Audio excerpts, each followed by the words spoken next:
الرجيم بسم الله الرحمن الرحيم yabo da godiya tabbata ga Allah subhanahu wa ta'ala tsira da amincin sai kare tabbata da safiyayyen halitta manzon tsira shugaban mu annabi Muhammad sallallahu ta'ala alaihi wasallam da ahlansa da alayen shi da sabon su da barka da wadin suka biyo bayan zuwa ranar hisabi kuma Allah ka kara mana kauna da soyayya musamman yake sallallahu ta'ala alaihi wasallam al'ummar jihar Kano al'ummar Najeriya da waɗanda suke jin mu a manhaja ta zamani a duniya.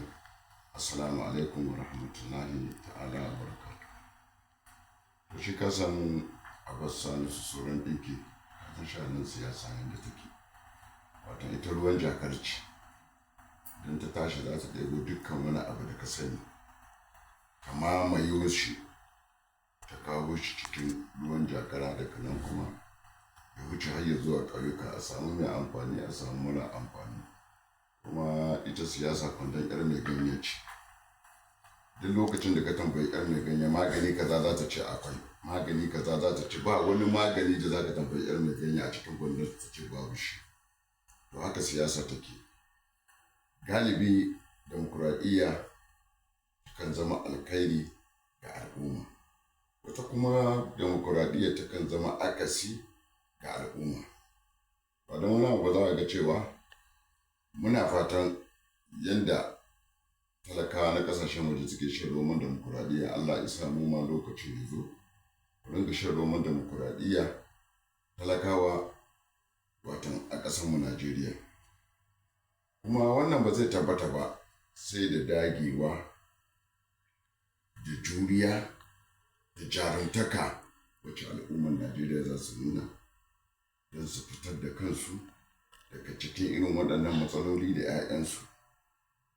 Babu shakka da lokacin da talaka zai tsaya a kan sai an ba shi kuɗi zai yi siyasa, to a bas talaka ba shi da ranar da zai iya shiga ya zama mai 'yanci a ƙasar Najeriya. Shi yasa ka galibi masu neman mulkin sun san su mutane ne makwaɗaita, kuma ga jahilci, ga duhun kai, ga gidajenci, ga rashin ilimi, ga rashin basira.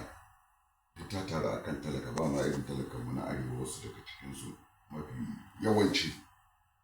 Amma idan za mu yi demokuraɗiyyar mu nuna mun ƙi da lokacin shugaba Muhammadu Buhari PDP ba ga kora daga kan mulki saboda talakawan sun ce sun ƙi ga wanda suke so kuma canji suke so, Allah kuma ya canza musu da abin da suke so.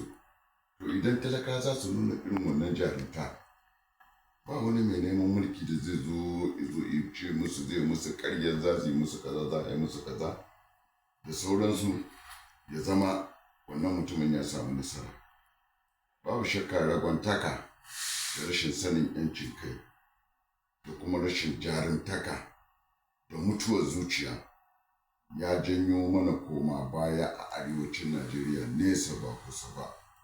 Shi sa 'ya'yanmu ba su da ilimi suka zama 'yan daba, suka zama 'yan kwacen waya, suka zama ɓarayi, suka zama tambaɗaɗɗu a kan titi wanda ba su da makoma saboda ba don wani abu ba.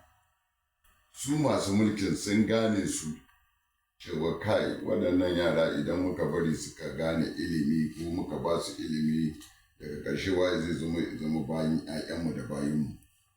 To shi sa suka rinda gurɓata rayuwar 'ya'yan talakawa, suka lalata rayuwar 'ya'yan talakawa, suka koya musu bara, suka koya musu tumasanci, suka koya musu siyasar soke makami. Daga ƙarshe yau gashi abin da suka shuka waɗannan 'yan siyasa yau gashi ya fita yau duk wanda yake cikin birni ba shi da kwanciyar hankali ko mace ko namiji. Domin za a iya tare ka a lungu a ce kawo waya baka bayar ba a ƙoƙarin a kashe ka, kuma mutane nawa suka kashe.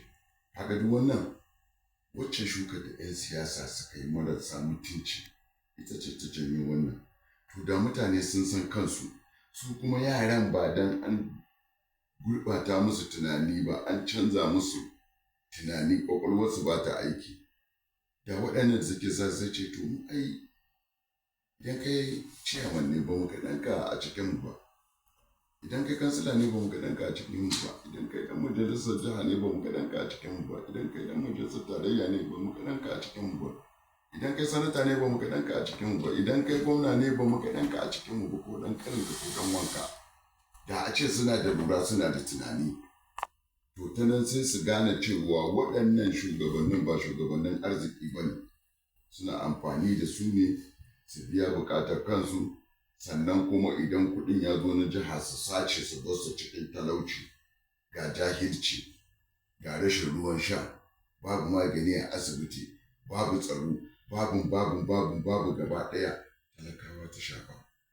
Talakawa saboda rashin wayewanmu kuna kallo ake wakaci ka tashi da biliyoyin kuɗinmu a mai da su dala. Wannan da yawa mutane suna ganin irin wannan a wajen shugabanni, saboda shugabannin mutane ne gafalallin shugabanni, ha'inci ne musu yawa, sace-sace yadda ka san ɓeraye haka suke.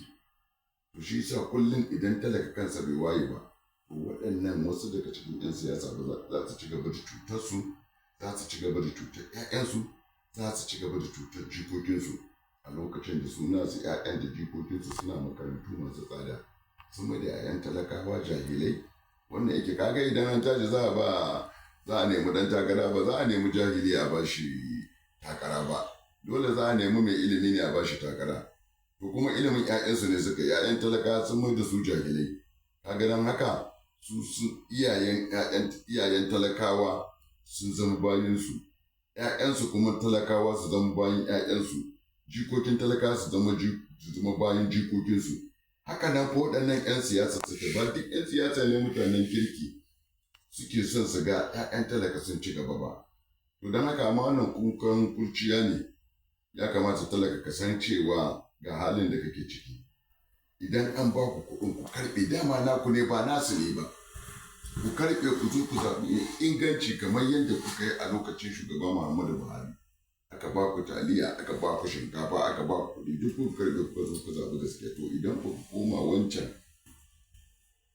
wancan system ɗin da kuka baro baya ba, to za ku ci gaba da yin bauta, 'ya'yanku su zama bayi, ku zama bayi, 'ya'yanku su zama jahilai, jikokin su zama jahilai.